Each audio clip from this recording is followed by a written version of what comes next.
Hey there, gamers! My name's Tommy. My name's Aaron. And welcome to the Super Pod Saga.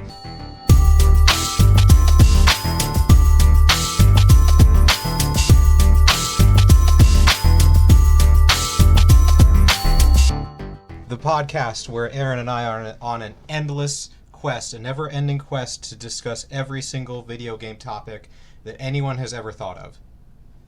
It just doesn't end. It doesn't end. This is episode 4 or 5, and yeah, we're still going strong. And today's topic is going to be video game controllers. We're gonna talk about the good, the bad, the weird. Here's how. Aaron, you've used video game controllers, right? I think so. Yeah, we'll find out, I guess, throughout today. What I want to do is just basically like start at the earliest controllers I've touched and go through all the way to the present, and we're going to talk about all the controllers. We can take some pit stops and talk about like third-party ones if you want to, or like really weird ones. That's fine. But I have opinions about controllers and what makes them good and what makes them bad, and we're gonna talk about them all. Yeah, right? Yeah. Sound good? Let's do it. I have some really like goofy and like crappy ones written down too. Yes, you just interject when we get to that time period. Just be like, dude, stop talking right now. Shut up. Shut the hell up. The first console/controller that I remember playing was the original Nintendo Entertainment System.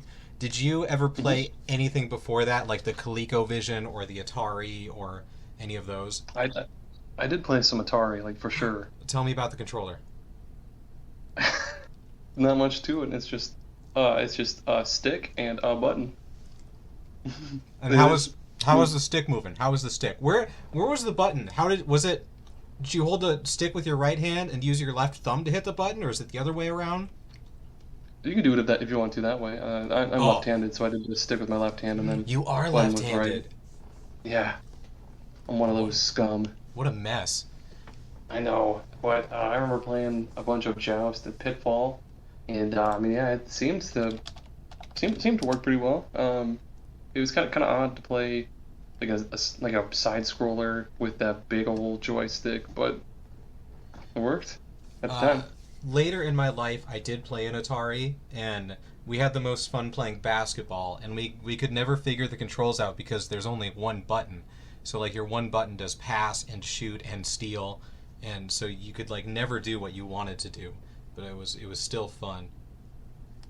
Hell yeah, that sounds pretty fun. Did you ever have the NES or play an actual Nintendo Entertainment System? Hell yeah, I did. That was the first console I ever played, and then I have actually like 2 in my basement right now. Nice, hell yeah. Nice. So what are your thoughts on the controller? Yeah, simple as could be. A, B, all the directions. Especially for like Super Mario Bros. 3, it's everything you need right there in one little convenient rectangle. I disagree. It's garbage. I hate the Nintendo controller, the NES really? Controller. Yeah, it's uncomfortable. It's just a big square rectangle, so you got the corners jabbing into your hands the whole time. The button feel and the D-pad, that's good. Those are good. But why is the start and select those little rubbery nubs? Why are they little rubber nubs? I mean, they also made like an upgraded one later on called like the dog bone, because it was kind of in the shape of like a dog bone, kind of like the SNES, but that was a lot better for sure. I gotta look this up. Oh yeah, that looks exactly like a Super Nintendo controller. Yeah, that was a pretty good one too. That looks better. That looks much better. I've never seen that, but that would be. It's even got some of them even have raised. It's raised up for the AB. That's cool. Rubbery nubs. Little rubbery nubs. Yeah. Then it was the Super Nintendo controller, which we never had, but I have played games on it, and I have the Super Nintendo Mini, which I played like 4 times. And definitely an improvement over the NES, but I don't like those shoulder buttons, the R and L. I forget they're there. Oh yeah, I do too. I played a lot of those at my cousin's house. I never owned one myself either, but yeah, I remember those. I remember being so used to the original NES with just A and B, having to get used to those other two buttons on there, I was like, what the hell am I gonna do with these? You can do more than just jump and select. What the hell? Yeah, I never remembered that they were there because they don't. I never hold the controller with my fingers on those buttons. I still hold it with my fingers underneath. So like, Yeah. if there's a game that uses it, I'm effed. I can't do it. Well, otherwise, it's great that they have 4 face buttons. I like the colors. It's a good one. I think no, I'm thinking of something different. Never mind. Keep going. Okay. Here is where I have a huge blind spot in my gaming history. I have almost never played those early Sega consoles, like the Genesis and the what have you. I can't even think of what the other ones are called. And the Saturn? Yeah, the Saturn. There we go. Did you ever play those or touch those controllers? Hell yeah. The Genesis one I thought was really sweet because it was like an almost moon shape, but it was like a little bit fatter, so it sat in your hand really well, and you kind of like had something to, sounds dumb, but you had something to rest your fingers on. No. Yeah. But yeah, and then it had so many buttons on it too, but like a lot of games made use of all those different buttons, because it was like ABC and then XY and then like whatever the hell else. But yeah, what is that last one? I'm trying to see even, and oh, it's XYZ. Okay. Yeah. ABC XYZ. Interesting. And then what was the Saturn controller? Let me take a look at that bad boy. Saturn was I think it was the redone one that was awesome. Yeah. It just looks more modern. Except for the weird 3D. Have you seen the Sega Saturn 3D controller? I'm looking it up right now. It's a giant circle. It's like you're holding a disc, and it's got a stick up above, and then I don't know what that is on the bottom. Is that just a giant start button? Pancake. We need to talk about start and select buttons, because what does that even mean? Like, it's so wild that those lasted for so long. Like, start is the button that pauses the game, which, interesting enough. Or like it'd be press start to start the game. And then select used to be the thing that you would go through menu options. It would be the button to select the menu options. And eventually they just changed it to like, why don't you just use the D-pad to go up and down? Why would you hit to select to cycle through it? What a weird thing, thinking back about it. Yeah, and then start. It always used to be, press start to start the game, but I wonder when the hell it was that they started doing press A to start, or like press any button to begin. Because then I guess the start button is still there to pause and stuff, but it's not really the start button anymore. It's more of just like hit generic button. 3-line button or hamburger button.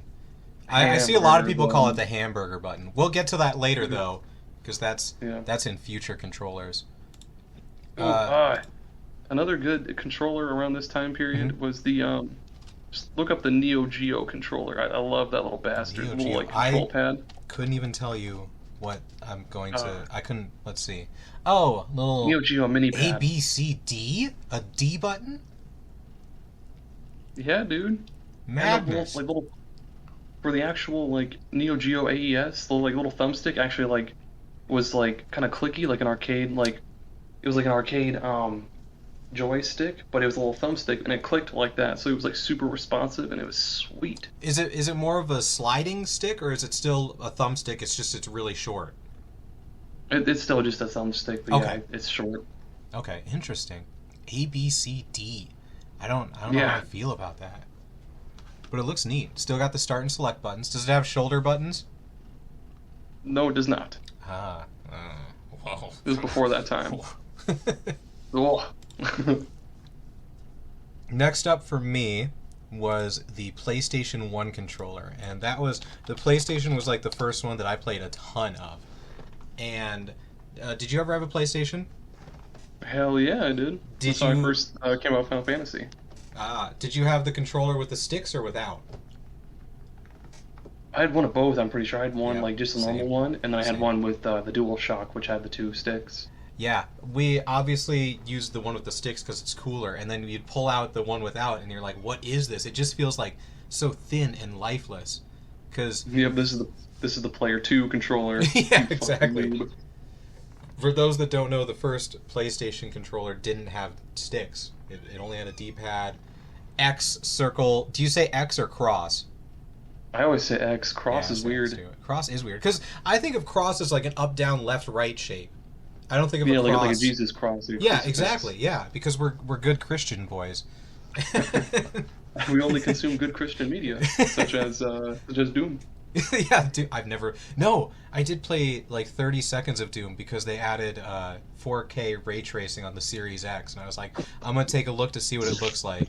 And I played through a bit of the first level and was like, all right, that's enough scary game for now. I'm gonna be done. Scary game. At the same time, or near the same time. What? I was gonna add too. I think like the original DualShock at PS1. I think was like probably what really like set the precedent for the next generations with using the two sticks, minus Absolutely. The Dreamcast that only had one for some reason. Oh yeah, we're gonna get to the Dreamcast. Don't you worry. But yeah, the PlayStation controller was the first modern one with the two sticks, 4 buttons, D-pad, and then back triggers. And then all the shoulder buttons. Yep, all the shoulder buttons. What did the analog button do on the PlayStation controller? Oh, yeah, so on the DualShock controller, if you push that button and it lights up, that means that you cannot use the sticks, you can just use the D-pad. And then if you press, basically it lets you use sticks or not, pretty much. What? Why? Why would you need a button to turn that off and on? Why? I know for some early say like side scrollers or like something where you really need analog control, the sticks would just really mess you up. Like if you remember in horror games where they had like before you could actually move the camera in all directions, you had those like still frames, or not still frames, you basically were just like, you would move forward and then the camera would like jut into like some weird awkward angle and you'd be stuck like, oh, the camera's all goofed up, I'm gonna go backwards because I'm still holding forward or whatever. If that makes any sense at all. Yeah. That's right, because back then, like that was about the time that you could start controlling the camera. Before then, you couldn't really control the camera, not like you can now. And that reminds me, have you seen, this kind of popped up on the internet a few years ago, the review for Alien Resurrection for the PlayStation from 2000? It was one of the first games that used the stick to move the camera. Oh, I have not. Okay, it's just one sentence, and it's the reviewer describing how to control the game. Let's see, where is this the right one? Oh yeah, here we go. The game's control setup is its most terrifying element. The left analog stick moves you forward, back, and strafes right and left, while the right analog stick turns you and can be used to look up and down. Terrifying. That is, oh my god. That's how games control now, and back then it was called terrifying. We'll have to talk about when we get to the Xbox my first experience with playing a shooter, because it was a mess. But up next is the classic Nintendo 64 controller. I'm really curious what you think of the Nintendo 64 controller. It's so weird. I've never known. I guess there probably isn't a correct way to hold it, but I've always wondered if there really was, because I know like Super Mario 64, the only good way to hold the controller was like left hand on the middle one, right hand on the right one, so you could control like the camera with the C buttons, and then of course you have your left thumb on the movement stick. But I think other games are totally different with that. Yeah, and Zelda too. Ocarina of Time, you needed to have your hand on because the Nintendo 64 has 3 handles, which is so stupid. I hate the Nintendo 64 controller. I'm gonna say that right now. Yeah, it is definitely one of the weirder ones out there. It didn't make any sense, and it still doesn't. Yeah, I when I first played it, I don't remember what game we were playing, but I was so against the 3 handles. I was like, I'm holding it on the outside handles. I don't like that stick in the middle. I don't know why it's there. And so like, I would just like quickly move my thumb over to the stick whenever I had to use it and put my hand back on the left one. Eventually I obviously changed, but like my first time playing it, I was like, this is stupid. I'm not going to do that. I'm not going to let Nintendo control my life. There were some games that like tried to change that whole thing. Like I think it was like Sin and Punishment made it so you had to hold like your left hand in the very far left one and your right hand on the far right one. And it was just the goofiest fucking. I mean, it played well, but like, God, that controller was just so weird. Yeah, I never liked playing GoldenEye either because you use the stick to move around and then you use the left and right bumpers, triggers, whatever, to move the camera left and right. There's no aiming up or down. There is zero aiming up and down. When you fire your weapon, it just like randomly shoots, and as you hit it more, it gets closer to the target. I believe that's how it works. It doesn't make any sense. Perfect Dark was kind of the same way because it was like, I think it was like you held one of the shoulder buttons, and obviously you'd stand still, but you could aim in like all directions. But it was weird because like the camera itself wouldn't move; it would just aim like just the gun in different directions, and it was the goofiest, wonkiest thing on the planet. The opposite of a fast-paced shooter because you'd have to stop moving to aim. Exactly. I heard that Perfect Dark had a control option where you could plug two controllers in, two Nintendo 64 controllers, and you'd hold the middle section on both sides, and so you could move and use the camera that way. But I don't know if that's true or not. That sounds so cool and weird. I hope that's real. Yeah, it makes sense. Like it'd be a terrible way to control, but it'd be better than the other way. Yeah, how do you do anything? Because like the only button you'd probably be able to hit would be like the Z button, like the little trigger button on the back. Yeah, both Z buttons. How would you do anything else? I don't know. So I could be wrong, but I remember reading that, so I'm just spreading the information as if it's real. What was also cool, or I shouldn't say cool, but different about the N64 controller was that the memory cards, if you needed like external memory, you would connect those to the controller itself. Same with like you could plug in the like Game Boy reader thing to like read your Pokemon saves for like Pokemon Stadium and stuff. Yeah, you could. That was pretty.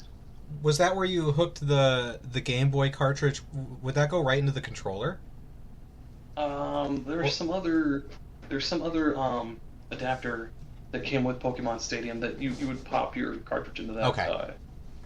But that adapter would go to your controller, yeah. We forgot another revolution of the Nintendo 64 controller, Rumble. It was the first controller to have Rumble, and you had to buy a separate little pack to plug into the back of the controller, and it made it so back heavy too, because it wasn't like in the middle, it was on the very back of the controller, and it was this big chonky thing. Did the PlayStation controller not have Rumble? I don't think it did. I'm pretty sure it didn't. Let me Google it.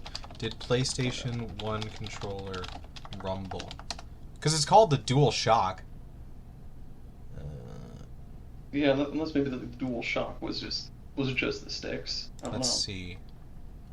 Because, let's see, Dual Shock. Okay, so it was the PlayStation 2 was the first one to have Dual Shock. Ah, okay. The PlayStation 1, let's see.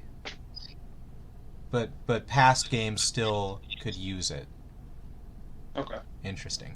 So yeah, it was just this big chonky thing that you would plug into the back. They had like all sorts of things you could plug into the back. There was it like gave your Nintendo 64 extra graphical power. Controller. Oh, that was the expansion pack. That goes to the expansion. There's some other like that's part of like the console itself. I'm pretty sure there's like a little piece of plastic you just pop on there. Yes. Weird. So weird. That was like goofy console. Yeah. And then speaking of goofy consoles, around that time was when the Dreamcast came out, I believe. And the Dreamcast was 99. I played the Dreamcast exactly once in my life. I went to one person's house who had a Dreamcast. Did you play a lot of the Dreamcast? I played a little bit of it. I know there's somebody in the little tiny town of Chatsworth that did have a Dreamcast. We played like a lot of wrestling games on it. Mm. Weird controller. Not a fan of it. What I think is interesting is they did the A, B, X, Y positions the same way that the Xbox controller does before the Xbox. Like, it's pretty much the same layout as an Xbox controller, except it doesn't have the right stick. And it had the cord on the bottom. Yeah, it does have the cord. What was the thingy that you could take out of it that had the little screen? What was that called? Oh, those are the memory cards. The VMU. VMU. There we go. You could what was sweet about those is that they had their own like built-in battery. So some games like Sonic Adventure, for example, you could like save your chows to it. There's like a chow garden you could play, and then when you're on the go, you could take the memory card out and play like a little Tamagotchi. It was basically a Nintendo Switch before the Nintendo Switch. Just basically significantly lower graphical fidelity, power, everything. Just like a little Game Boy, basically. Yeah, yeah, it really was. You couldn't do a lot, but it had like a D-pad and like A and B on there, something like that. But yeah, that was your memory card, and those were sweet. So weird, so weird. The one game I played most on the Dreamcast at this person's place, whose name I don't even remember, that was the only time I ever hung out with them, was a Madden game. And, like, what's the fun of playing a football game, right? It's like trying to call plays to outsmart the opponent to, like, win, right? But these two guys had it memorized for which plays you could call and how long to wait before you would throw the ball to get a touchdown every single time. And that's all they did. And I'm like, this is stupid. And I was like, I'm going to run different plays. And they're like, why would you if you already know how to score a touchdown? And I'm like, what? I think I mentioned this earlier too. The Dreamcast thing had one stick in an era where like two sticks was becoming the thing. And that was just so freaking odd to me. Yeah, absolutely. The Dreamcast was like in this weird place because its graphics were significantly better than the PlayStation and Nintendo 64 when it came out. Like, it blew them out of the water, and then it just didn't sell. I had that one person was the only person I've ever known that owned a Dreamcast.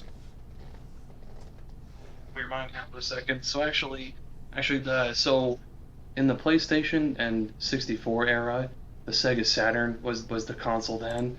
The Dreamcast was supposed to be in like the PS2 and all that era, but it came before the PS2, and like it sold really well in Japan, but in the US like it was all right. But then people heard that PS2 was gonna have like a DVD player in it. Oh yeah. And they were like, I'd rather just wait for the PS2, and then damn it, that didn't mean they should have put a DVD player in that fucking Dreamcast. Yeah, that ended Sega as a console maker, which is sad because I like having more competition, but that allowed Microsoft to get in, I guess, which is cool too.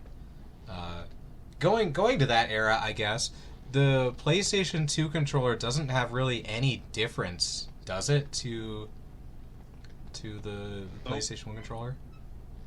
Just Rumble. Just Rumble. Yeah, that's right. They added Rumble. Just Rumble. That's it. And it's black, actually. And it's black. It's a good controller. I have no complaints about it. I don't mind the stick placement. Some people don't like the stick placement.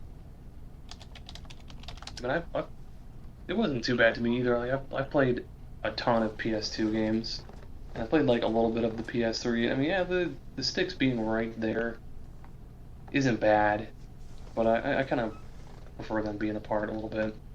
Yeah, definitely. The Xbox controller, though, the original Xbox controller, what a freak. What an absolute freak.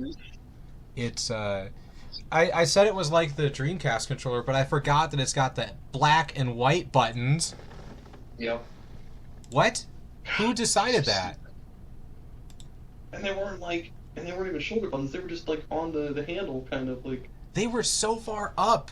They're literally look like they're just tacked on there. I could never reach them. The remade one, one sec. The remade one was really cool, except they put, I think that was the one I'm thinking of, where they put the the black and white buttons like on the handle or some shit like that. OG Xbox controller. Oh yeah, they moved them down a bit. They moved them more closer to the handle. I just found that one. Then the start and select buttons are over there too. Oof. Yeah, there we go. Yeah, that one was. That's the one I remember playing a bunch of. Like I'd go to my cousin's house and we played a lot of Halo and Jet Set Radio, and like that was about it. But yeah, that was a good one. Really, really weird too, because like when you play Xbox games now, if you play them on like the Xbox Series systems, like what do you do if you have to hit the black and white button? I don't even know.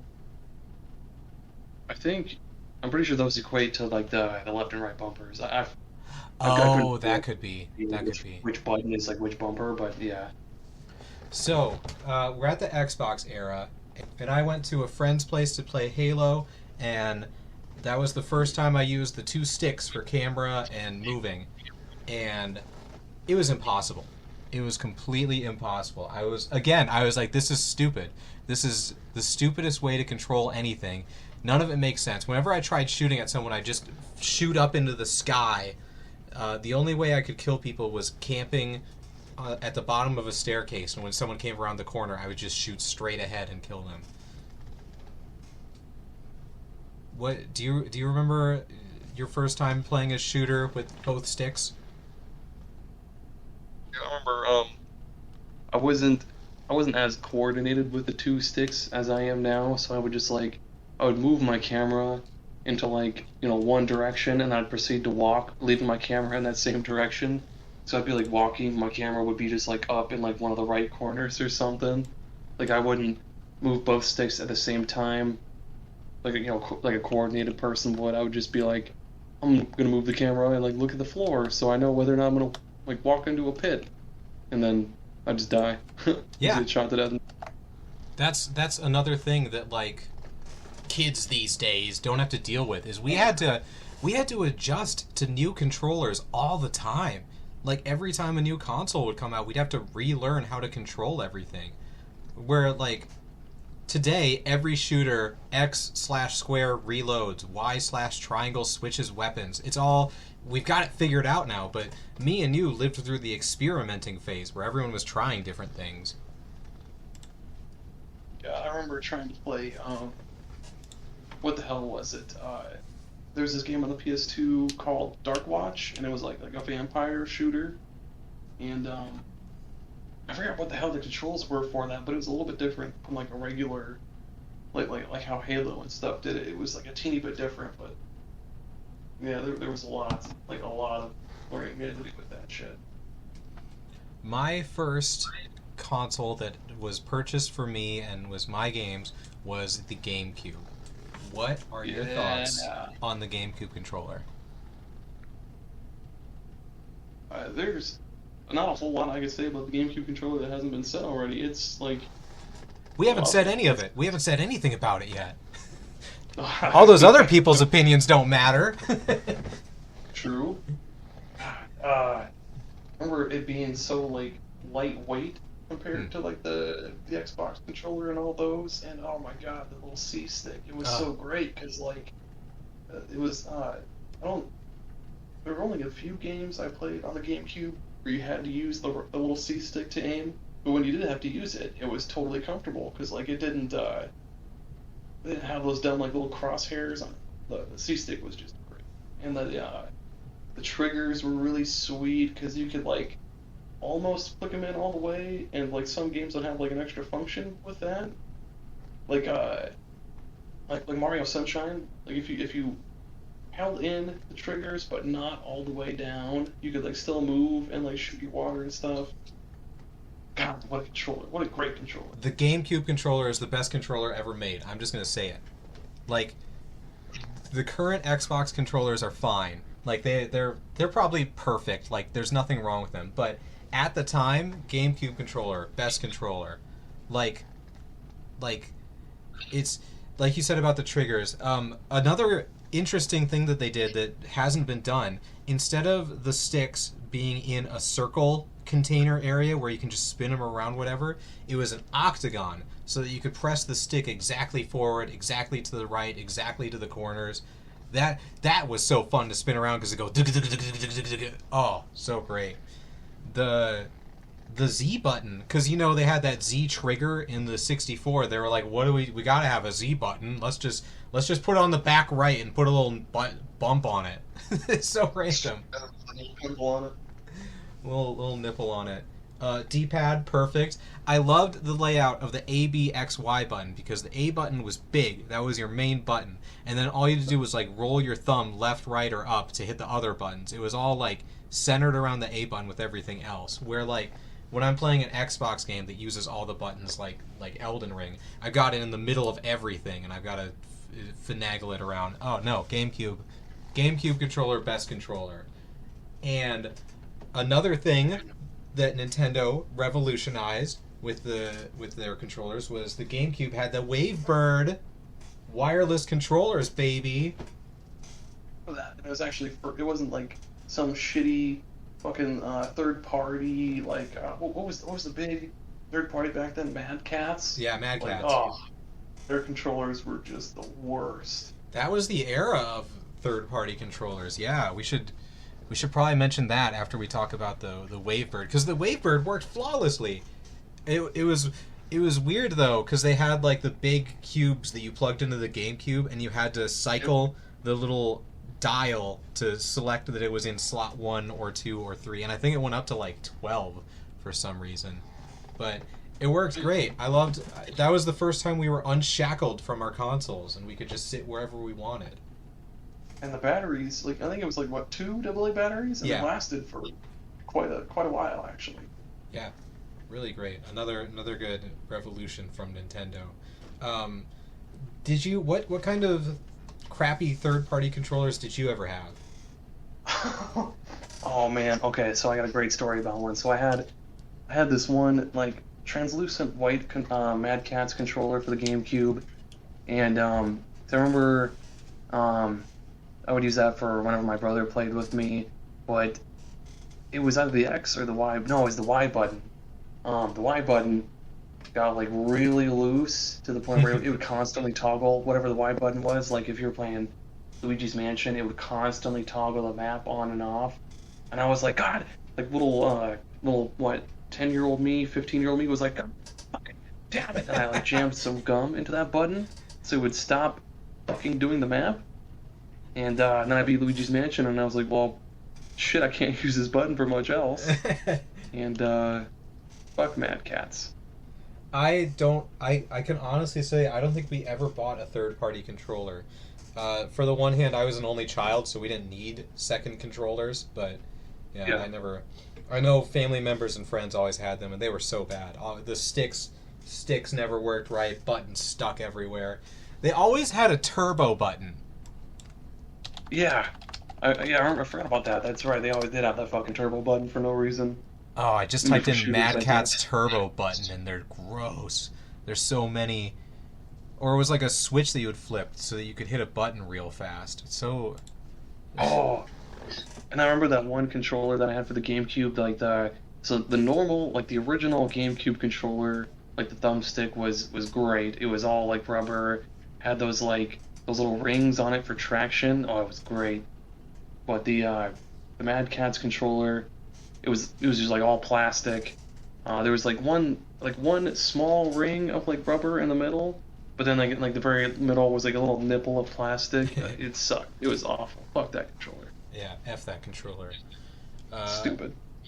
Before we get to the more modern controllers, I think it's time for an ad break. What do you think, Aaron? Let's do it. Ad break. Today's podcast is sponsored by Vandenberg Eggs. You haven't had eggs until you've had eggs from the Vandenberg farm. The Vandenberg farm has over 7,000 chickens that free roam. No cages for these chickens. They wander freely over 37 acres of woodlands. They have their own society. They have schools, hospitals, their own culture. They make music. These are free chickens. What? They have a currency. Yes, they have a currency. They protect the eggs with their lives, and the Vandenberg family hires Navy SEALs to go in and retrieve the eggs for the consumers, who are you. These are high quality eggs. They are stolen from their homes, and it's a never-ending war over this acreage for these eggs. Vandenberg eggs, you won't find any better. I love it. Back to the podcast. Thanks, Vandenberg eggs.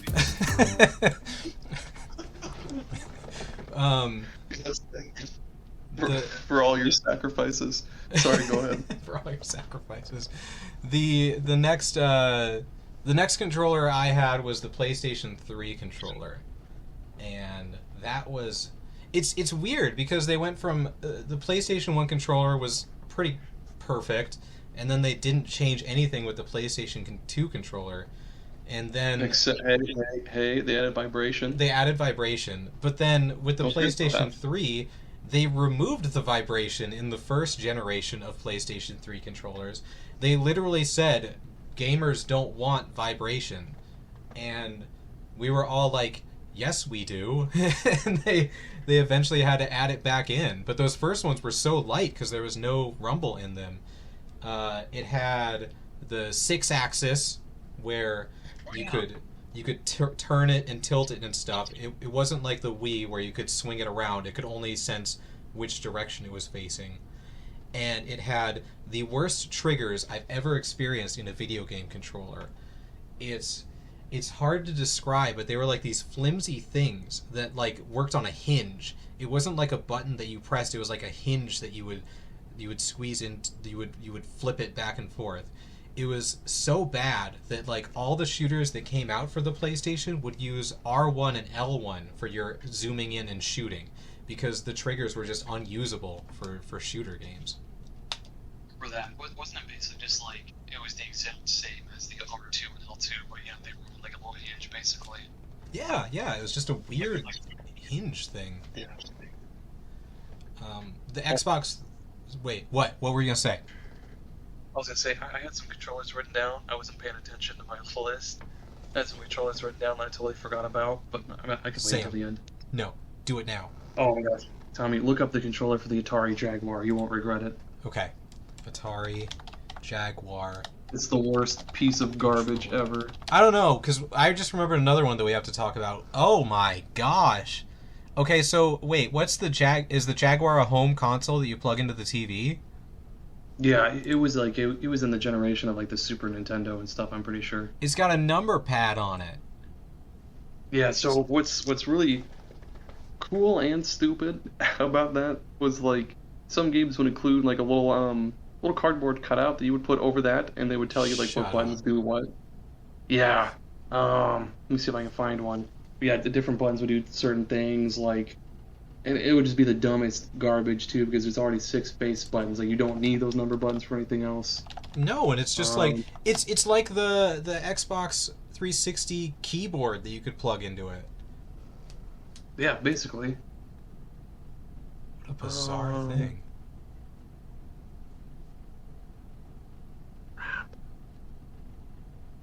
I know there were some games that used that, and it was just they didn't do anything at all.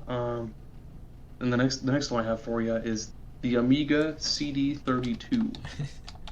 32. This was Classic. a console. It was Classic Amiga. Oh no.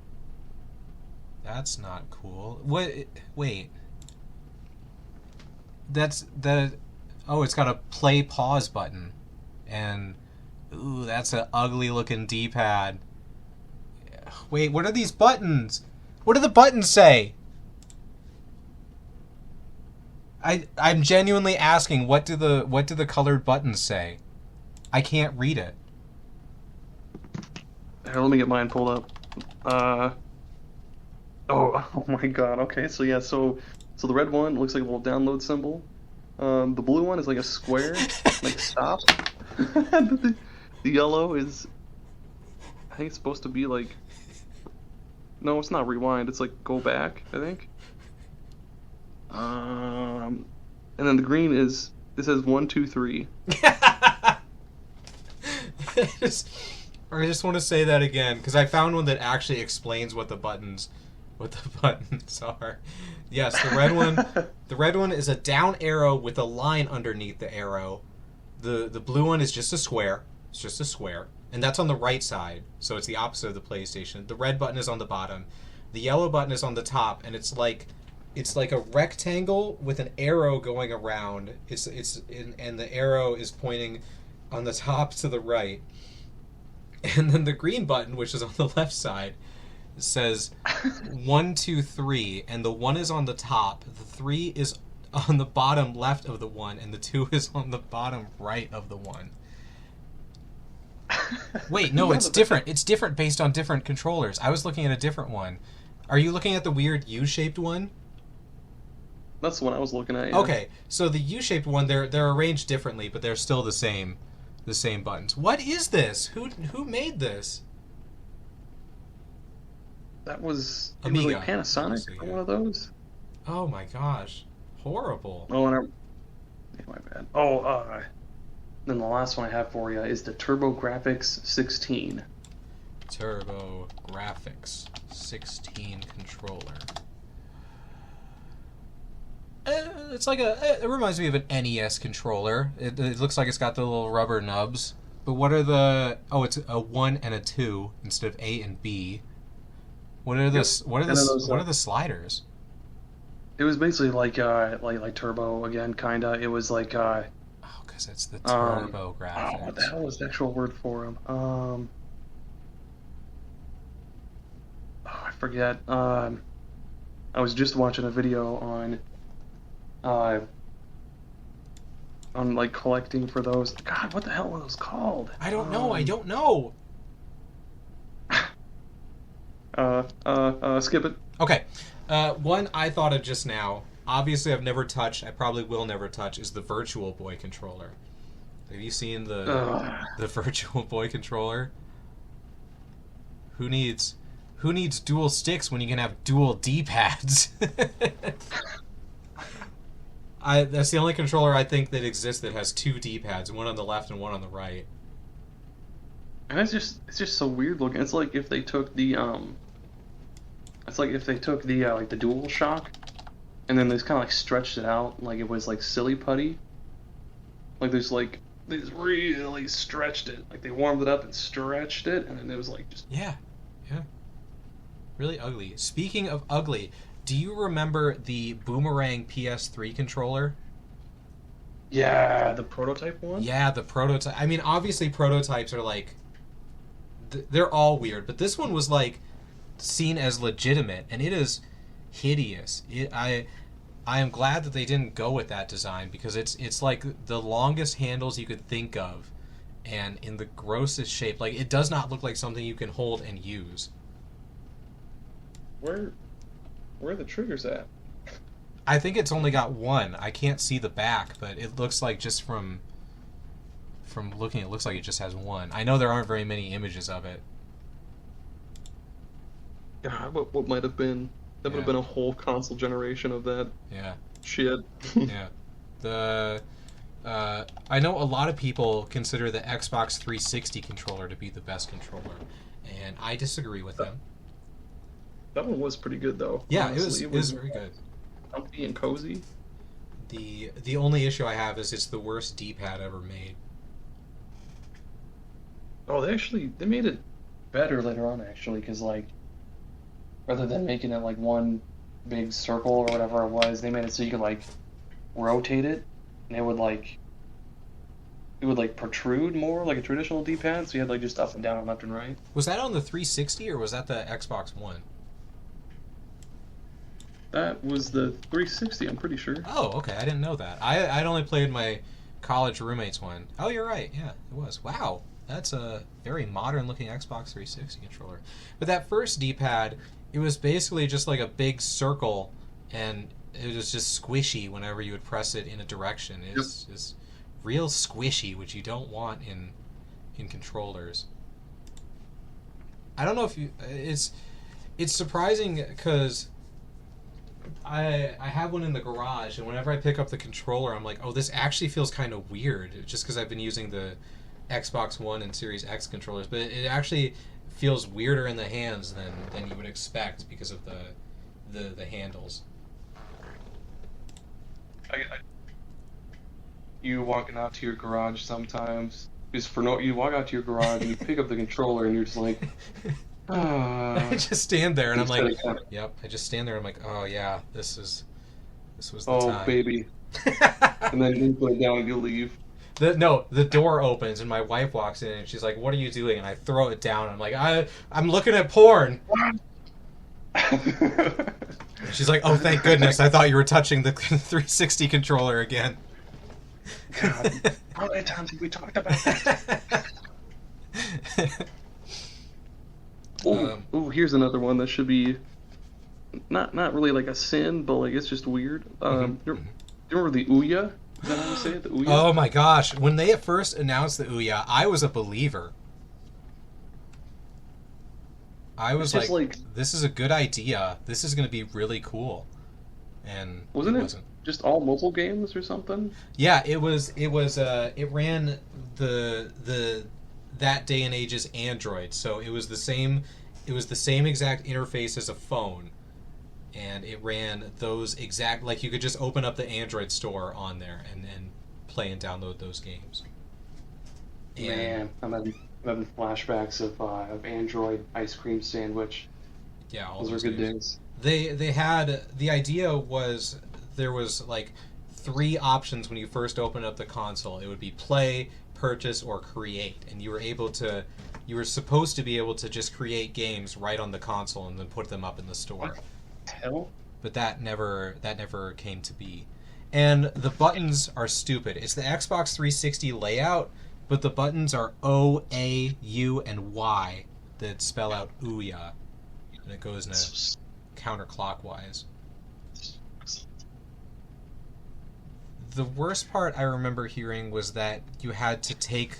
It was really... Yeah. So the batteries went in the handles, and you would have to take the left and right tops of the controllers off. You would peel those off to put the batteries in, which you don't want to be... Like the actual top, the whole faceplate? Like the whole faceplate, yeah. But it would be the left and the right, because the middle stayed still. So you would have to maneuver it over the stick and the buttons when you took it off. God, what a time. Yeah, and that was big. It was like the biggest Kickstarter of the time when it came out, and then it never took off. What a shame. Back to the era we were in, the Nintendo Wii Controller, which we have talked about at length, and there's not much else. There's genuinely not much else we can add. Motion controls, the most insane button layout you can think of. A speaker in it. That was the first speaker, but insanely revolutionary for other competitors and for themselves, because they stuck with those motion controls through and through. Like you even used the Wii controllers on the Wii U when that came out, which was awfully confusing to me as a consumer, because they revealed the Wii U and they showed the tablet, and I was like, whoa, so everyone's going to have that tablet? And they were like, no, only one per system. Only one person can use the tablet. And I'm like, what? But who? What? Did you have a Wii U? I do have a Wii U still, actually. You have it. Tell me about that. I've never touched one. Tell me about the tablet controller. Honestly, it's not bad. It's kind of cool because you don't have to play it on your TV. You could just play whatever you want on the little tablet, like the gamepad.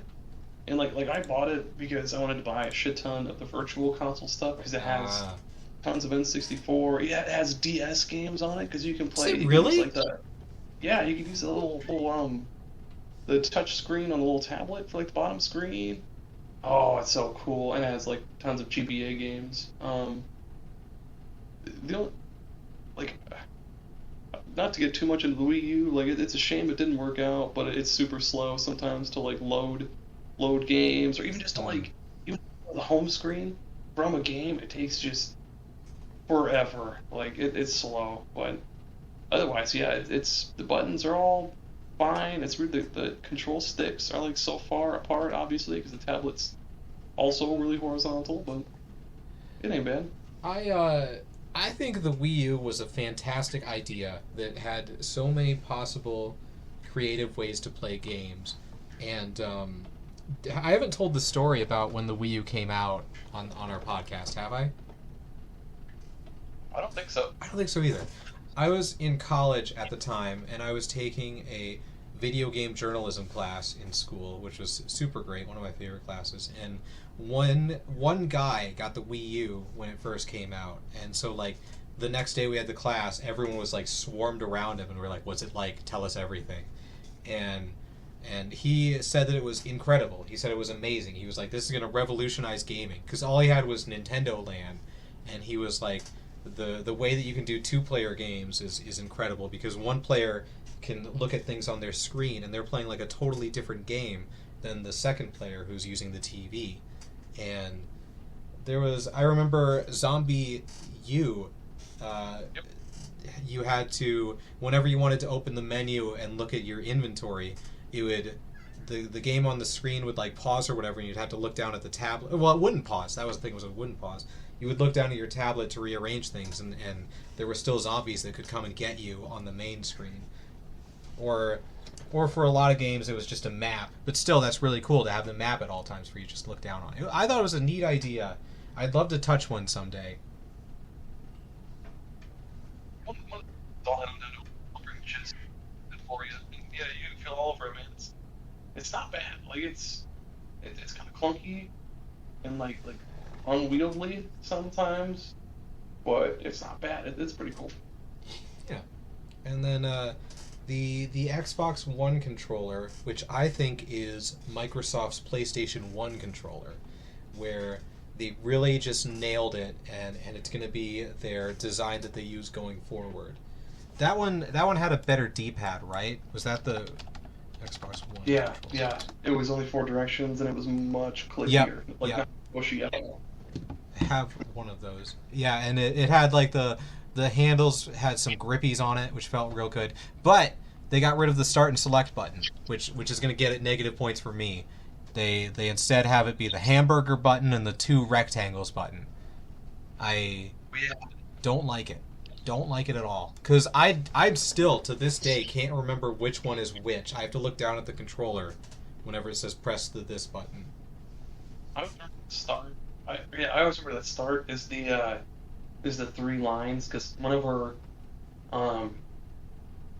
our kid plays the Xbox we have downstairs, he always just says, press the 3 lines to start, press the 3 lines to pause the game, press the 3 lines, save it, quit, all that stuff. So I still call it start and select them. Yeah, because press the 3 lines, just instead of saying press start. It was an unnecessary change. It doesn't serve any other purpose besides being press. Oh my god! Besides being start and select, like why fix it if it ain't broke? Like it's no. Okay. Speaking of fixing what ain't broke, the PlayStation continued their tirade of we have to add things and put a giant touchpad in the middle of the PlayStation 4 controller. Oh yeah. I've only played a PlayStation 4 once, and I didn't even use the touchpad because the game didn't use it. But it feels nice. It's got a nice smooth texture, and it clicks in. The whole thing clicks in, which is weird, but it just feels so out of reach. So PS4 touchpad. Yeah, it'd be cool if they made it smaller, and not so out of the way. And it'd be cool because you could use it like a mouse wheel to like switch weapons, or like I guess like a trackpad, basically just use it to like rearrange your inventory or like goof around on the screen or something. They could have done a whole lot more with that than they did. I think it was only used in like Until Dawn, and like that's it. And it was used as the map button for like every game where you would just touch it and it would bring up the map. It's one of those things that was like, I feel like it was a problem that didn't need to be solved. Like in the Xbox 360 and PlayStation 3 era is when control schemes really became standardized, and everyone knew exactly what button did what. And so then they add this big touchpad in the middle, and no one really knew what to do with it. There was really, like, nothing really you could do with it. They had that light bar on the PS4 controller as well, and that was kind of a cool idea, because I mean, you could use that to signal, you know, when it's low on battery or like you're low on health in a game, but like at the same time, you could just do that in the game. Yeah, yeah. It was for motion stuff too, and they put the speaker in. They put a speaker in it so that sounds could come out of it, which is cool. I like speakers and controllers. I like it's good for horror games because they can make whispers come at you. Yeah, remember that now. What the fuck game was it? It was it was one of the no, never mind. I'm thinking of the there was one Fatal Frame game on the Wii U, I think, and there was a speaker on the gamepad, I'm pretty sure, and yeah, it would just like make spooky sounds whenever you went to like grab an item or something stupid. Yeah, not a fan. Wouldn't be able to do that. One controller I want to talk about before we get to modern day controllers is the Steam Controller. Have you ever held a Steam Controller? Never held one. Let me see if I remember this one, because it sounds familiar. Steam. I own one, so I will be able to describe it in great detail. It is a controller made by Valve, the Steam. Oh people. my god, I remember that. It was like they designed this to be like the last controller that ever needed to be made. Like it was supposed to last for decades. Like this is the last controller you'll ever need. And I kind of agree with them. It's an incredible piece of technology. Like where other controllers are like we're arranging the buttons and sticks so that you can use all the buttons and sticks. Steam was like, we're going to make a controller filled with so much technology that even we can't keep track of it all. Like it has its own menu in the Steam store, and you can tweak and change literally hundreds of settings. Like it's got 2 touchpads on the top, 2 big circular touchpads, only 1 stick, and then A, B, X, Y. It's got a left and right trigger, which do the clicky like the GameCube controllers, and then it's got another bumpers. And what's really neat is like the proper way to hold this controller. We haven't really talked about this, but with like every controller, I have my index fingers on the triggers. Is that what you do too? Yeah. We're on the bumpers. Yeah. For the Steam controller, you have your middle fingers on the triggers and your index fingers on the bumpers. That's the proper way to hold it. And it just feels right. It just makes sense. I know that sounds weird, but it feels good. And it's got 2 little paddles on the back, which I never use because I don't like how they feel. It's got motion control, tons of motion controls, and the touchpads are insanely sensitive and good feeling. Like you can set it so that the outer edge of the touchpad does different things than the inner section of the touchpad. So you can have it be where like if you touch the outer pad, it does something. If you press down on the outer pad, it does something. If you go from outer pad to inner, it does something. You can like customize it like crazy. I saw one person do where it was a shooter game, and they had it so that when they tilted the controller to the side, the character in the game would hold their gun up, and then they could switch around attachments on it. Or only recently, like within the last year, people discovered a new control type that you could do for shooter games called flick stick. Have you heard of flick stick? Oh, skate. No, not like that. Not like that. Not like skate. It's so you hold the controller normal, and then the left stick, it decides whether you're looking. If you press the stick forward, you're looking straight ahead. If you press the stick down, you immediately look directly behind you. And if you press it left, you immediately look to the left. And what you do is, like, if someone's shooting at you from behind you, you push the stick down, you're immediately looking behind you, and then you use motion controls to aim where you want to go. It's it's insane, but it's like the fastest way to control a shooter with a controller that isn't mouse and keyboard. No, yeah, I feel like they should do that kind of control scheme with the Switch Pro controller, but we'll get to that guy. Yeah, you totally could. What else was there? There was something else I wanted to mention about it, but I can't remember right now. But yeah, the Steam controller. Oh, after everything I say about it, I only used it for 2 games on my PC. I use it for Rocket League because with the triggers being clicky, I have it be where I pull it in a little bit for the gas and then I click it all the way in for boost. That works really well. That's super fun. And then I use it for Civilization because I just use the touchpad to move the mouse around and move the map around. It just feels really good. There are small use cases where it's like the best control scheme for things, and I love it. And they stopped making it. You can't buy anymore. They stopped producing them. Why? They said it was going to be the best controller on the planet. I know. And then they made it. Everyone who wanted one bought one. And then they were like, well, I guess no one else wants one, so we'll stop making them. Typical. That's not like Valve with everything else. Like, oh man, people sure do love that Team Fortress 2. Man, they're still playing it here in 2022. Better stop updating it. Or the Steam Link. I have a Steam Link too. And one day they were just like, yeah, we're going to stop making it, but we got to get rid of this inventory, so you can just buy them for $1. I don't think I've ever seen the Steam Link before, but I have one of those too. I was really into buying everything Steam for a while. It's just a little box that you plug into your TV, and then it streams from your PC to the TV. Like the PlayStation TV, or yeah, exactly like that. And I've never been able to get it to stream good. I don't know if my internet isn't good enough or what, but I've just never. It's never been the same as just playing it on the PC. But we're talking about controllers, and what modern controller should we start with? Sony, PlayStation, or Sony, Microsoft, or Nintendo? You're talking about like the newest gen. The newest gen. The only one I have experience with, well, I guess I've never touched the PS5 controller, so we can start with that and get that out of the way. Yeah, good idea. What do you think of how that one looks? That was controversial when it came out, with just how it looked.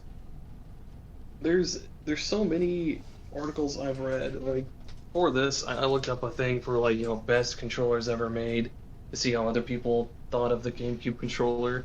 And so many thought that the PS5 controller was like the absolute best they've ever held in their hands. Really? And like, the different the regular white one just looks so odd. Like it reminds me of just like there's like a bipedal robot, but like the other colored ones, like if it's like black or like blue, like any other color looks kind of alright. I still think they look weird. The white controller is Mass Effect the controller. That thing fits. Yeah. You could throw it into a Mass Effect game and it would look exactly like it belongs. Or like I'm getting kind of like Titanfall vibes, kind of. It reminds me of yeah. It's an attempt at a modern controller, but they went too far into the future, and we're not ready for that yet. Yeah, and it's like it looks kind of cool in other colors. The white one, like you said, yeah, it's like an uncanny valley kind of thing. Like it looks like something. Like it looks like what it is, but it doesn't at the same time. It's so odd. Yeah. It looks like they made the touchpad a bit smaller, which is good. But the big draw was the what do they call it? DualSense. The DualSense part of it, which I really want to feel someday because people say that it's like revolutionary, but also like destroys your hands. Like when you play a Call of Duty, it shakes with the bullets going, and it'll like change based on how many bullets are left in the gun until it goes out. Or when you fire a bow, it has like the triggers have resistance, and so it like you pull it part way, and then eventually it'll just snap. And it'll snap down. And it apparently feels really good, but Aaron and I have never felt the warm touch of a PlayStation 5 controller. Pleasure of sleeping with one on my bed. Someday. I remember it wasn't... I guess this is kind of different, but like wasn't the Xbox One controller like heavily touted for having was it called haptic feedback in the triggers? Yeah, in the triggers. And let me tell you, it is not haptic feedback. The triggers just vibrate. That's it. The only game I've seen use it is Forza, and they'll vibrate based on if your like tires are sliding, which is genuinely helpful because like it starts as a little vibration and it gets to a lot if you lose control. So I can actually use that to tell how to better take turns, but it's not. I wouldn't call it haptic. It's just varying strengths of vibration. Oh man, I could talk all day about the Switch Pro Controller though. Do it. If we're getting to that one. I'm gonna go grab mine quick so I can have it in my hand while you talk about it. Oh, I've got mine too. So, I mean, I like the Xbox One controller, but my hands, especially my left hand, because I fucked up the tendon in it a while ago. My hand does tend to get kind of crampy on the Xbox One controller, but like the Switch Pro controller, I could hold that thing I get Edward 40 hands, 2 of these, and never get sick of it. I like that the what is it? What do they call it? The HD Rumble. Every now and again, like some games use it like in really like cool ways. Like what was it? Zelda used it for like when you throw bombs, it would kind of like rumble when your bomb would explode, or like what's also cool is like in Smite, your controller will kind of like it will use the HD Rumble in a cool way when you're low on health. It'll like kind of be like a heartbeat, but not like other older games used to do. It like actually uses the HD Rumble to like in different strengths. But no, and then the D-pad is great. Like I kind of, if there's one complaint I have about the Switch Pro controller though, it's that the sometimes when I'm trying to press like the plus or select for pause or for pause or minus for start or select, I'll sometimes hit the home button or the fucking capture button. And I have so many accidentally taken captures because I just want to open the map or some shit. Exactly the same with me. I have a couple complaints about the Switch Pro controller. That's absolutely one of them because those home and plus minus buttons don't stick out. They're flush with the face of the controller, so you kind of you can easily accidentally hit them.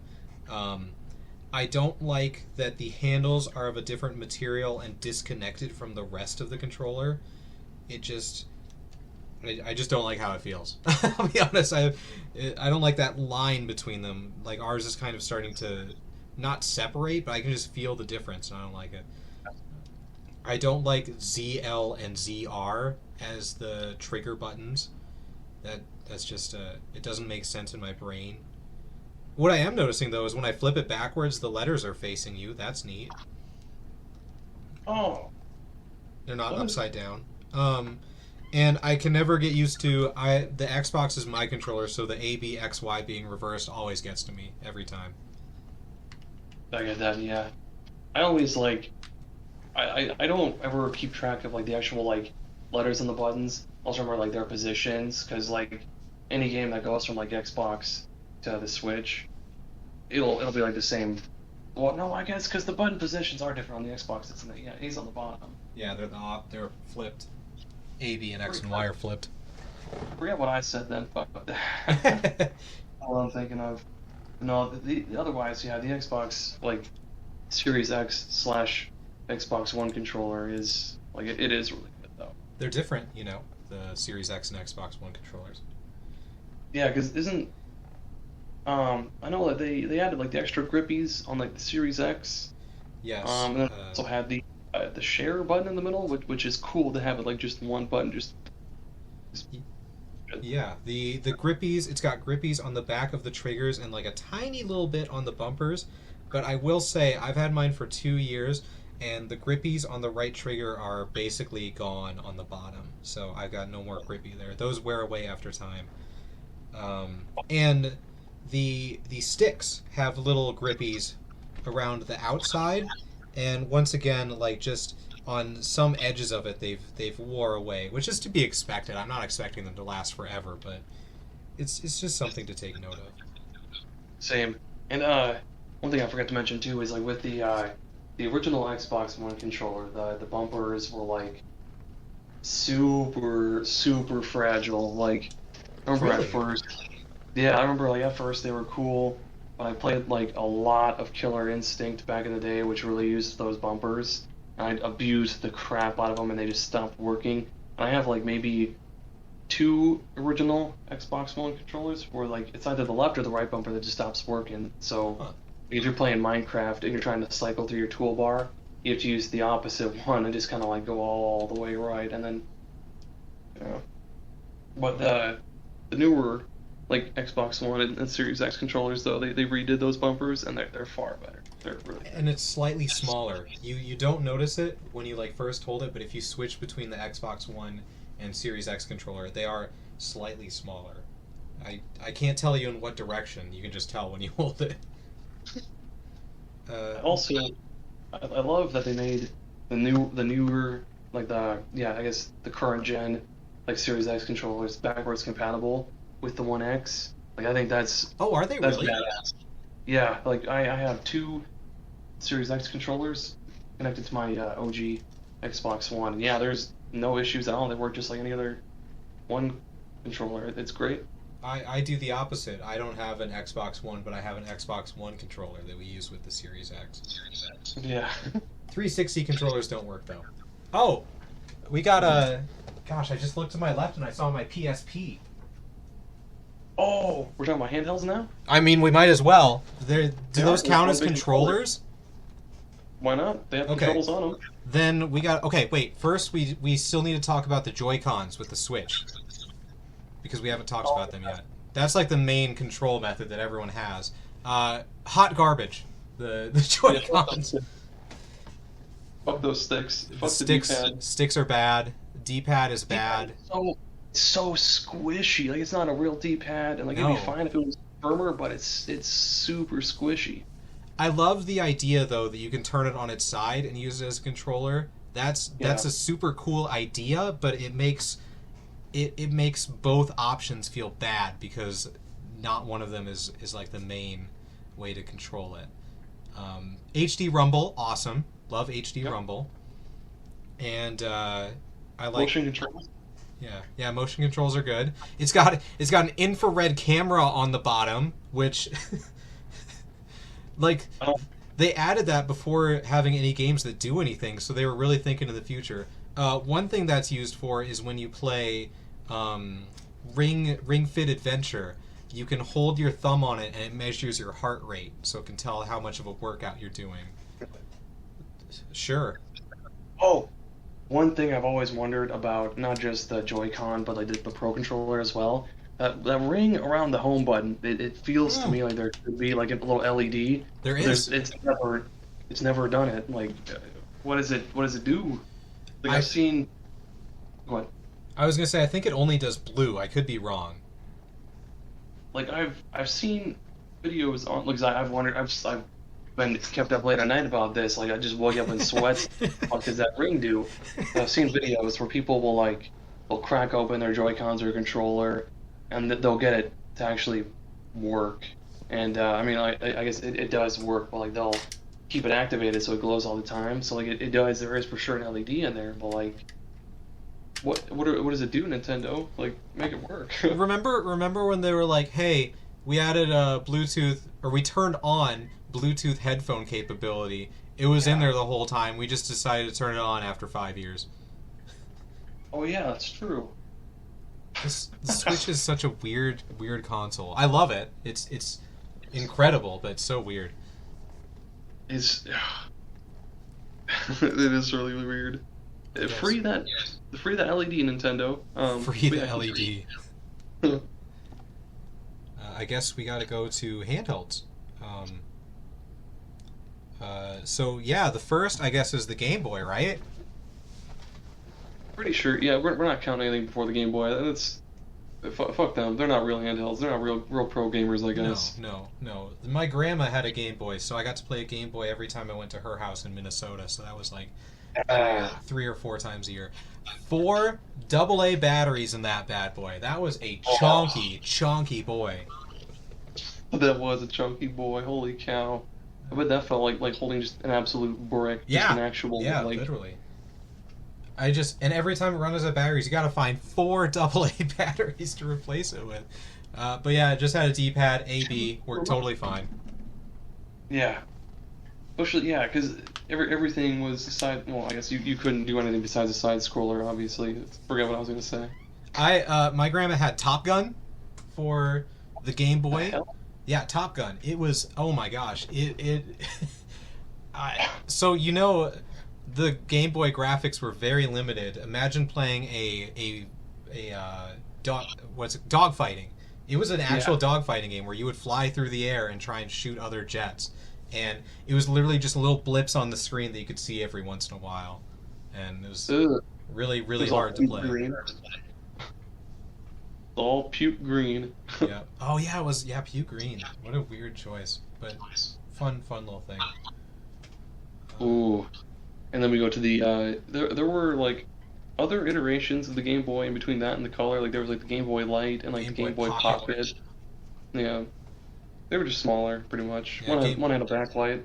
Yeah, Game Boy Color was just the same as a Game Boy except slimmer, and everything was in color.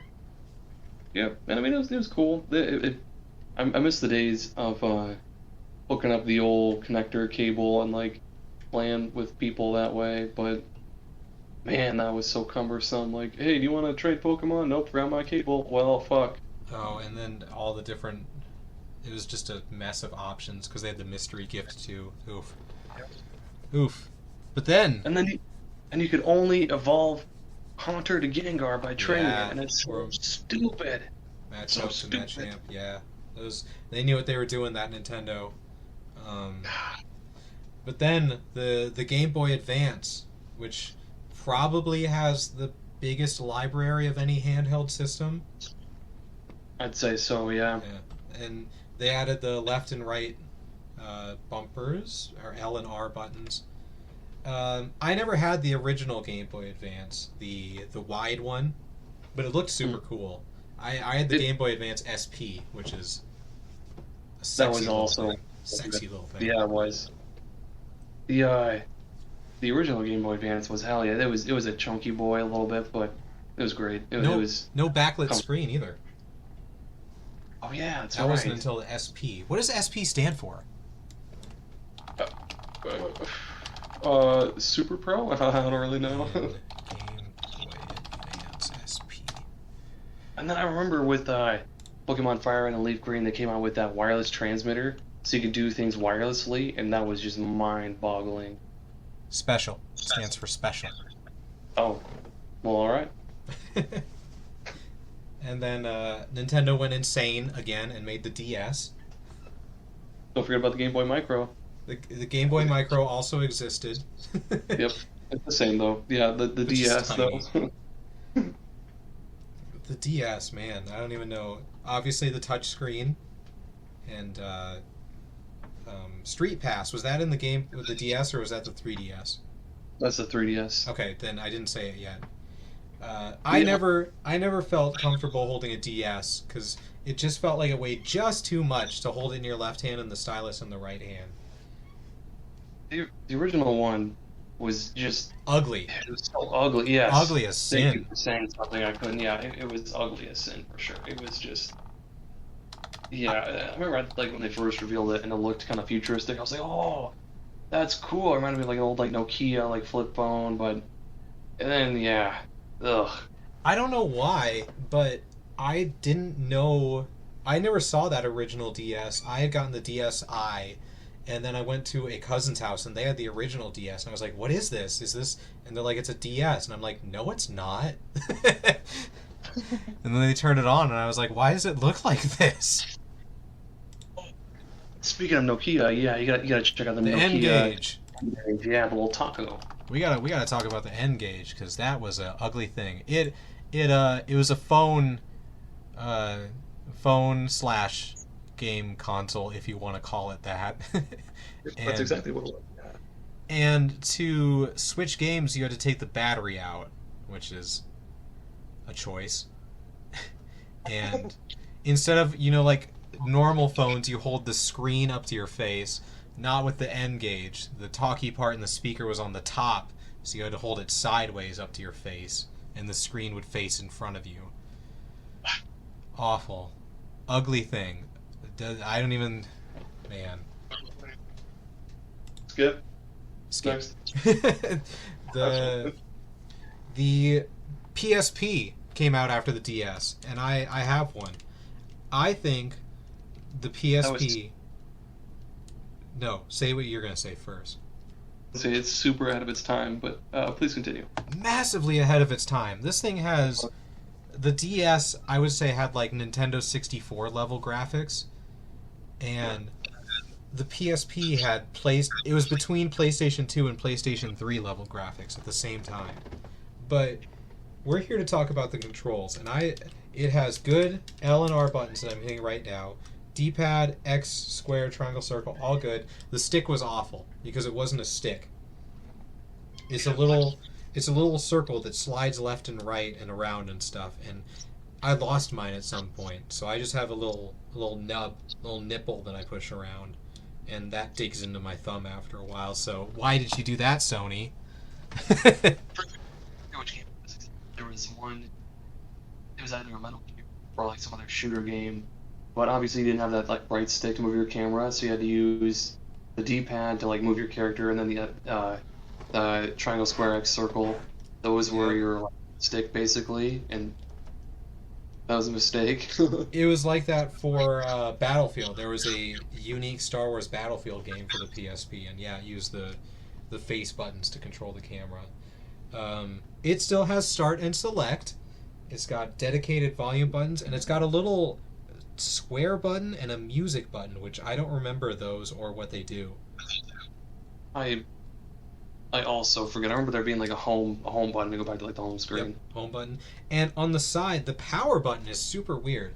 It's a little thing that you flip up and then it goes back down to turn it on. But you can also press it down and it'll go into hold mode so that you don't accidentally hit any buttons while it's in your pocket. That's right. And then let me grab mine real fast. I know there was there was like a certain model you could like connect to your TV, and you would use like the PSP on its own, like as a controller. Like that was yeah, you could use this as a PlayStation controller. I need to find what do you have your? Did you find your PSP? Yep, I have it right here. What game is in it? I hope you can hear this. I'm gonna click it open. Hear that? Nope. But I'll do mine when it's my turn. Mine is Tactics Ogre. Let us cling together. Ah, okay. Ready? Yep. Again, I don't know if you heard it. I have Daxter. Oh yeah, I forgot they did Jack and Daxter on there. That's the only Jack and Daxter game I've ever played. I actually, when I found my PSP a few months ago, I found a cable that charged it. It's not the official cable. And Daxter still looks really good. It looks really good for being like a 15-year-old game on a handheld. Man, there's a lot of games on there that look just crazy good for a handle. And they had movies that you could buy for it too. Yeah, you could buy full movies. They looked pretty good actually on there. The UMDs though, I had so many that I had to tape together because they were falling apart.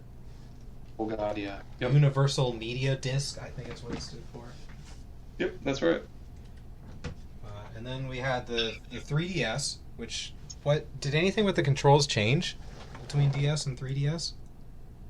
No, they added the 3DS is just packed full of shit. Like I know it has was it stereo? It's like stereoscopic, so you can like move it all over the place and like you can tell. That's right.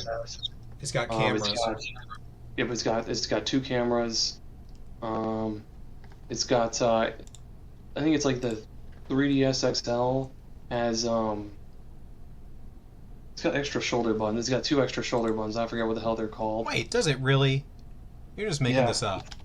Because my dad has the DS XL. He doesn't have the 3DS XL.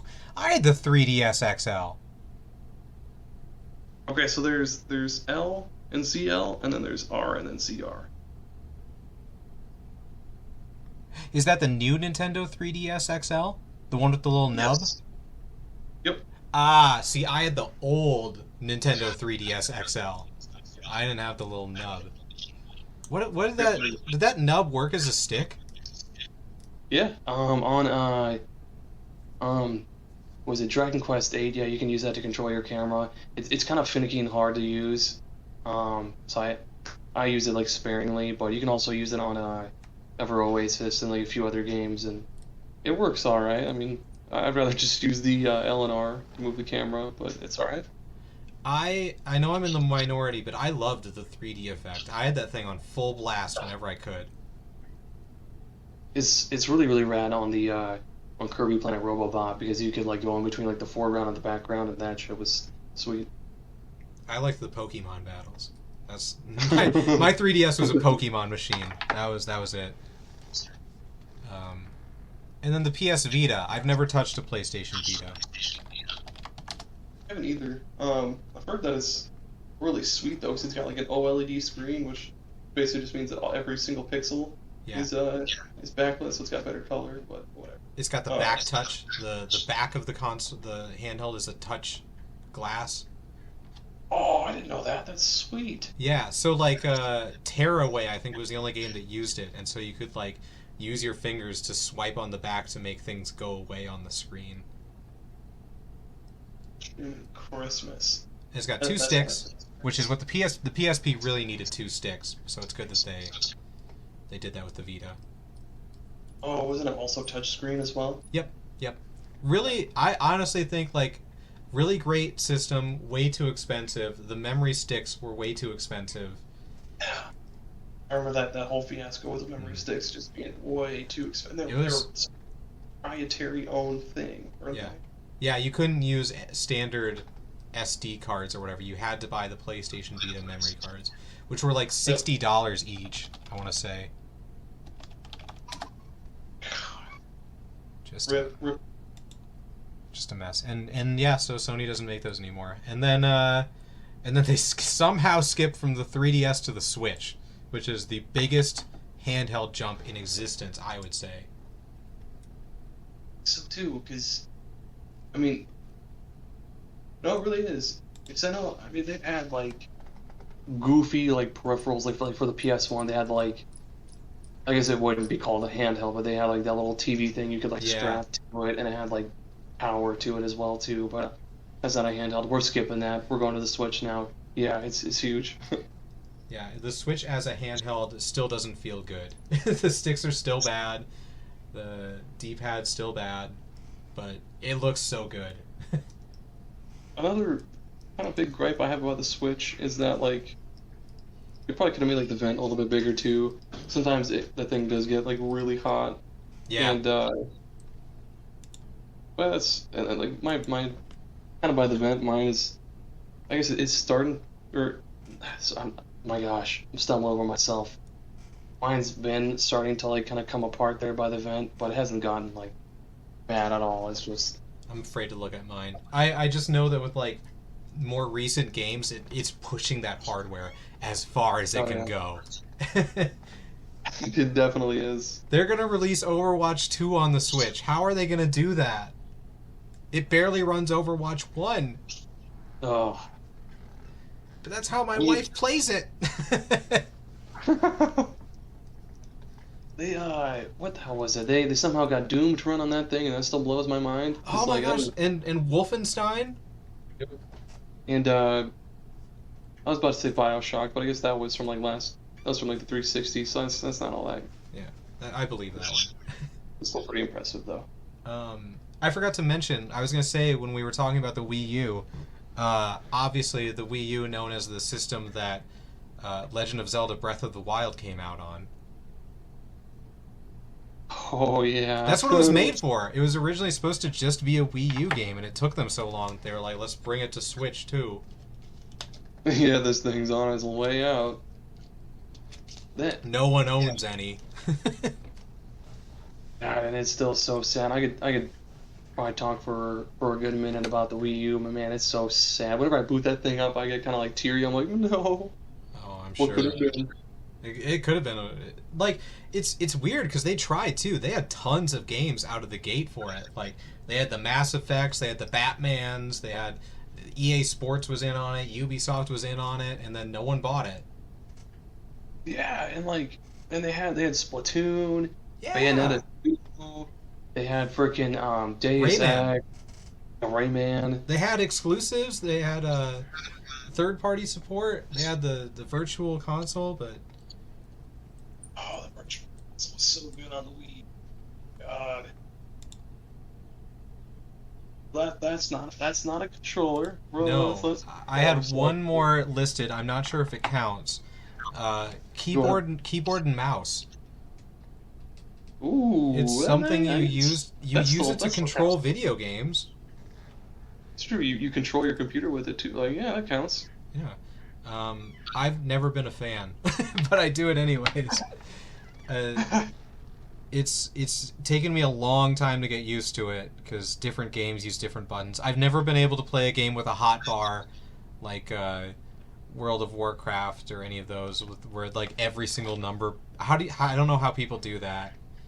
And my mouse has 2 buttons on the thumb, but I'm only able to use one of them at a time because it gets confusing for me. The scroll wheel is nice for games, I guess. That's cool. What do you think about the keyboard and mouse?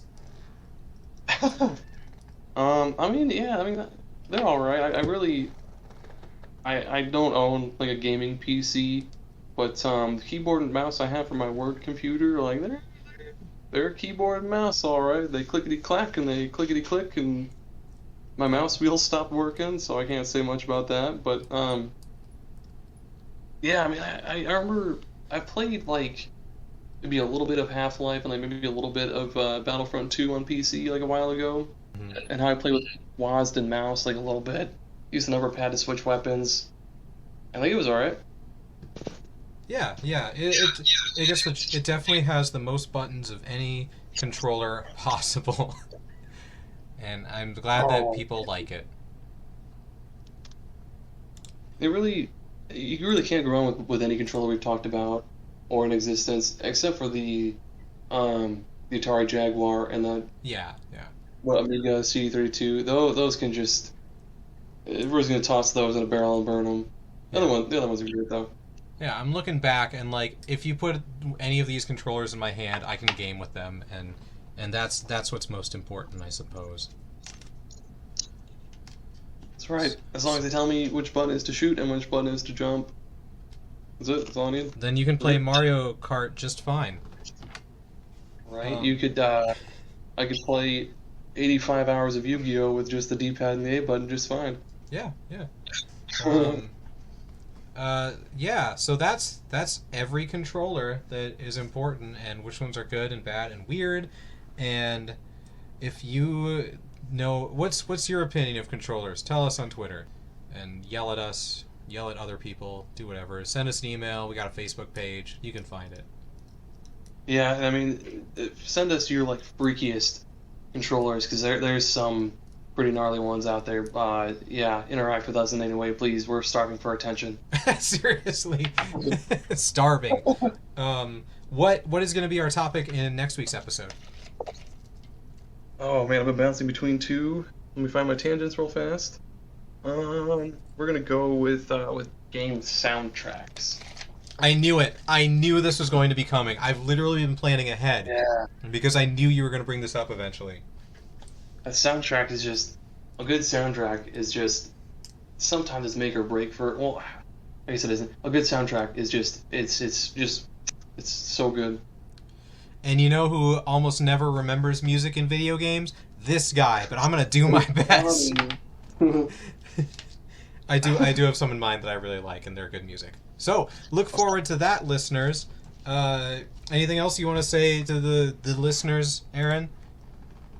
I mean, if you guys have anything else you want us to talk about, or have any topics you want to hear us talk about and yammer on about, and then get sidetracked, and then slap ourselves back in a sense about talking about that topic. Again, we're starving for attention. Twitter, Gmail, Facebook that I keep forgetting I have. And don't forget to buy Vandenberg eggs. Bye, everyone. Goodbye.